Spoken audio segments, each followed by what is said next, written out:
அஸ்ஸலாமு அலைக்கும் வரஹ்மத்துல்லாஹி பரகாத்துஹு. ஷைத்தானின் சூழ்ச்சியும் வீழ்ச்சியும் என்ற தலைப்பில் இன்ஷா அல்லாஹ் பார்ப்போம்.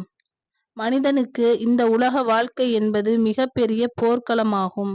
இதில் மனிதனுக்கு எதிரியாக களம் காண்போர் ஷைத்தான்களின் படைகளாகும். மனிதர்களுக்கும் ஷைத்தான்களுக்கும் இடையே நடக்கும் இந்த போரில் ஷைத்தானின் படையை வீழ்த்துவதை விட ஒவ்வொரு தனி மனிதனும் ஷைத்தானின் படைகளிடமிருந்து தம்மை தற்காத்துக் கொள்வதே வெற்றியாகும். மனிதனை வழிகெடுக்க வேண்டும் என்ற ஒற்றை இலக்கை நிர்ணயித்து அதற்காக அல்லாஹ்விடம் அவகாசம் கேட்டு சபதம் போட்டு வலிமையான ஆயுதங்களுடன் களம் இறங்கி லட்சியத்தில் எந்த பாகுபாடும் இன்றி முழு மூச்சாக எவ்வித சோர்வும் சலிப்பும் இன்றி தனக்கு வழங்கப்பட்ட வாய்ப்புகளை மனிதனை போன்று வீணடித்து விடாமல் வீரியமாகவும் விவேகமாகவும் அவற்றை பயன்படுத்தி நம்மோடு ஷைத்தான் யுத்தம் செய்கிறான். ஷைத்தான் எல்லா புறங்களிலும் நம்மை வழிகெடுக்க வருவான். ஷைத்தான் இறைவனிடம் கூறும்போது, நீ என்னை வழிகேட்டில் விட்டுவிட்டதால் அவர்களுக்காக உனது நேரான வழியில் உட்கார்ந்து கொள்வேன். பின்னர் அவர்களுக்கு முன்னாலும் பின்னாலும் வலப்புறங்களிலும் இடப்புறங்களிலும் வழி கெடுப்பதற்காக அவர்களிடம் வருவேன். அவர்களில் பெரும்பாலானவர்களை நன்றி செலுத்துவோராக காணமாட்டாய் என்று இப்லீஸ் கூறினான். அத்தியாயம் 7 வசனம் 16, 17. இன்னும் ஷைத்தான் இறைவனிடத்தில் கூறும்போது, என் இறைவனே, என்னை நீ வழிகேட்டில் விட்டுவிட்டதால் பூமியில் தீயவற்றை அவர்களுக்கு அலங்கரித்து காட்டுவேன். அவர்களில் தேர்வு செய்யப்பட்ட உன் அடியார்களை தவிர அனைவரையும் வழிகெடுப்பேன் என கூறினான். அதற்கு இறைவன் கூறும்போது, என் அடியார்கள் மீது உனக்கு எந்த அதிகாரமும் இல்லை, உன்னை பின்பற்றும் வழிகேடர்களை தவிர. அத்தியாயம் 15 வசனம் 42.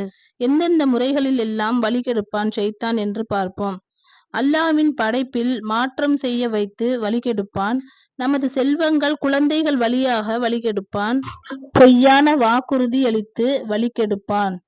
நமக்கு முன்னும் பின்னும் வலப்புறமும் இடப்புறமும் வந்து வழிகெடுப்பான்.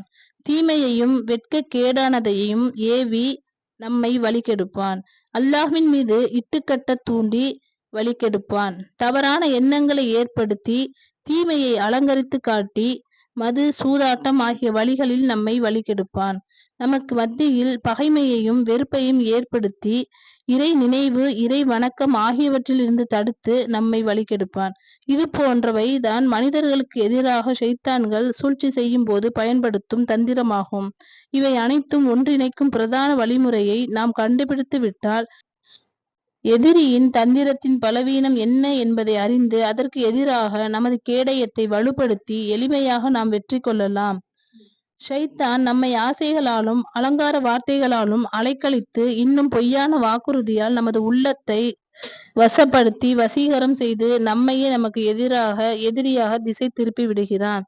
ஷைத்தான் கூறுகிறான், அல்லாஹ் உண்மையான வாக்குறுதியை உங்களுக்கு அளித்தான். நானும் உங்களுக்கு வாக்களித்தேன். ஆனால் உங்களுக்கு மாறு செய்து விட்டேன். நான் உங்களை அழைத்தேன், நீங்கள் எனக்கு பதிலளித்தீர்கள் என்பதை தவிர எனக்கு உங்கள் மீது எந்த அதிகாரமும் இல்லை. எனவே என்னை குறை கூறாதீர்கள், உங்களையே குறை கூறிக் கொள்ளுங்கள். நான் உங்களுக்கு உதவுபவன் அல்ல, நீங்களும் எனக்கு உதவுவோர் அல்ல. இதற்கு முன்பு நீங்கள் என்னை இணையாக்கியதை நான் மறுத்துவிட்டேன். அநியாயக்காரர்களுக்கு துன்புறுத்தும் வேதனை உள்ளது என்று தீர்ப்பளிக்கப்படும் போது ஷைத்தான் கூறுவான். அத்தியாயம் 14 வசனம் 22. ஒருவன் வாழ்க்கையில் ஒரு பாவத்தை செய்து விட்டான் என்று வைத்துக் கொள்ளுங்கள். இப்போது அந்த மனிதன் தனது பாவத்தை உணர்ந்து அதை விட்டும் தவிர்த்து நல்ல முறையில் வாழ்வோம் என்று நினைத்து தனது வாழ்க்கையை பயணத்தை தொடரும் நேரத்தில் அவனது உள்ளம் அந்த பாவத்தை நினைத்து நினைத்து பல நன்மையான காரியங்களை செய்ய விடாமல் தடுக்கிறது. நிம்மதியை இழந்து அதை நினைப்போடு இருக்க வைக்கிறது என்றால் இது போன்றவை நிச்சயமாக ஷைத்தானின் சூழ்ச்சியே. அந்த பாவத்தை நினைத்து அதற்காக அல்லாஹ்விடம் அதிகம் பாவ மன்னிப்பு தேடி அதிகமாக நன்மைகளை செய்தால் அதுதான் நன்மைக்கான தூண்டுதலும் அதற்கான பரிகாரமும் ஆகும். இன்னும் அவ்வாறு நினைப்பது நம்மை அந்த பாவத்தை விட்டு தடுத்திடவும் நன்மையின் பக்கம் வழிகாட்டிடவும் வேண்டும். இவ்வாறு இல்லாமல் எந்த எண்ணம் நம்மை நன்மையை விட்டு தடுக்கிறதோ தீமைக்கு வழிகாட்டுகின்றதோ அவை கட்டாயம் ஷைத்தானின் வேலையே. நமது பாவத்தை சொல்லிக்காட்டி நம்மை நாசம் செய்கிறான். நாம் நன்மை செய்வதிலும் சூழ்ச்சி செய்வான். ஒரு மனிதன் சுன்னத்தான தொழுகையை தொழவில்லை. அவரிடம் சுன்னத்து தொழுகையை பேணுங்கள் என்று கூறப்படும் போது அவரின் உள்ளத்தில் ஷைத்தான், வேண்டாம், நீ இப்போது சுன்னத்தான தொழுகையை தொழுதால் அந்த மனிதருக்காக தொழுவதை போன்று ஆகிவிடும். எனவே வேண்டாம் என்ற தூண்டுதலை ஷைத்தான் ஏற்படுத்துகிறான். உடனே நமக்கும் அது சரியானதாக தோன்றும். அவர்களுக்காக நாம் தொழுதால் அல்லாஹ்விடம் நன்மை கிடைக்காது என தொழாமலேயே இருந்து விடுகின்றனர். இவைகள்தான் ஷைத்தானின் சதி வேலையாகும். இங்கு ஒன்றை நாம் புரிந்து கொள்ள வேண்டும். நமக்கு நன்மை கிடைத்தாலும் கிடைக்காவிட்டாலும் நமக்கு தான் அதற்கான சாதகமும் பாதகமும் ஏற்படும். இவற்றில் ஷைத்தானுக்கு ஒன்றும் இல்லை. இருப்பினும் இது போன்ற தருணங்களில் ஷைத்தான் நம்மை தடுமாறு செய்து விடுகின்றான். நாம் அவர்களுக்காக தொழாமல் நமது நன்மையை கருத்தில் கொண்டு தொழ வேண்டுமே தவிர அந்த தொழுகையை அறவே தொழாமல் விட்டுவிடக் கூடாது. நாம் தொழும்போது மனதை ஒருநிலைப்படுத்தி நன்மையை அடைந்துவிடக் கூடாது என்பதற்காகவே ஷைத்தான் இவ்வாறு தீய எண்ணங்களை நன்மையைப் போல் காட்டிவிடுகிறான். அதிலும் ஒருபடி மேலே போய் அல்லாஹ்வை நம்பும் விஷயத்திலும் ஷைத்தான் நம்மை வழிகெடுக்க பார்ப்பான். நபி ஸல்லல்லாஹு அலைஹி வஸல்லம் அவர்கள் கூறினார்கள், உங்கள் ஒருவரிடம் ஷைத்தான் வந்து இந்த உலகத்தில் உள்ளது அனைத்தையும் படைத்தவன் யார் என்று கேட்டுக்கொண்டே வந்து இறுதியில் அவரிடம் உன் இறைவனை படைத்தது யார் என்று கேட்பான்.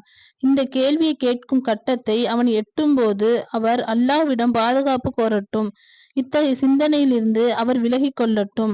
ஆனால் ஷைத்தானின் சூழ்ச்சியை வீழ்ச்சியாக்கும் வழிமுறையை இறைவன் கூறுகிறான். அல்லாஹ்வின் நல்லடியார்களை ஷைத்தானால் வழிகெடுக்க முடியாது. ஏனெனில் இறை அடியார்களை பாதுகாக்க அல்லாஹ்வே போதுமானவன். அத்தியாயம் 17 வசனம் 64 அல்லாஹ் கூறுகிறான், என் நல்லடியார்களின் மீது உனக்கு எந்த அதிகாரமும் இல்லை என்று இறைவன் கூறினான். உமது இறைவன் பொறுப்பேற்க போதுமானவன். ஷைத்தானின் தூண்டுதலில் இருந்து நம்மை நாம் காப்பாற்றிக் கொள்ள இறைவனிடம் தொழுகையிலும் அதிகமாக சஜிதாவில் துவா செய்து கொள்வோமாக. ஸலாமு அலைக்கும் வரஹ்மத்துல்லாஹி பரகாதுஹு.